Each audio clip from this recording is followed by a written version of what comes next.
Hi friends, Pandya store அடுத்து என்ன நடக்க போகுதுன்றத இந்த ஒரு வீடியோவில் ஒரு குட்டி ப்ரமோவாக பார்க்கலாம் வாங்க. செந்தில் கிட்ட இருக்கிற எல்லா பணத்தையுமே நல்ல காரியத்துக்கு செலவு பண்ணணும்னு பாண்டியன் சொல்லியிருப்பாங்க.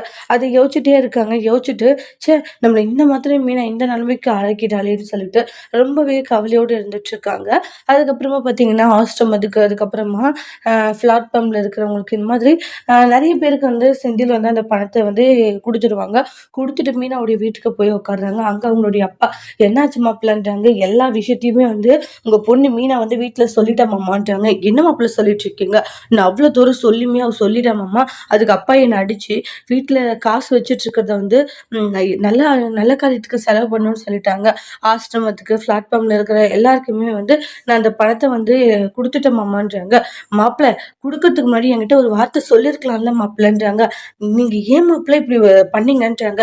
நான் யார் பேச்சுன்னு கேட்கட்டும் அம்மா. ஒண்ணு இந்த பக்கம் அப்பா இப்படி பேசுறாங்க, அங்க அம்மா ஒரு பக்கம் மீனா இப்படி. நான் யார் பக்கம்னு பேசட்டும் அப்படின்றாங்க. மாப்பிள்ள மீனா என் பொண்ணுன்றது மட்டும்தான் பேரு. ஆனா அவ ஏன் இப்படி பண்ணிட்டு இருக்கான்னு சத்தியமா எனக்குமே புரியலன்றாங்க. இந்த அளவுக்கு பண்ணிட்டு இருக்காள் மீனான்றாங்க. மாமா நம்ம என்ன சொல்ல வரன்றது கூட கேட்காம அவ இஷ்டத்துக்கு நிறைய விஷயங்கள பண்றாங்க அம்மா. நான் அவ்வளவு தூரம் சொன்னேன் வீட்டுல யாருக்குமே சொல்லாதுன்ட்டு. ஆனா நீ என்ன சொல்றதுன்ட்டு வீட்டுல எல்லாருக்குமே சொல்லி வச்சிருக்கா. இப்ப இவ்வளவு பெரிய பிரச்சனையும் ஆயிடுச்சுன்றாங்க.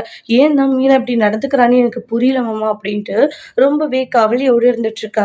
சரிங்க மாப்பிள்ள, நான் மீனா கிட்ட பேசுறேன்றாங்க.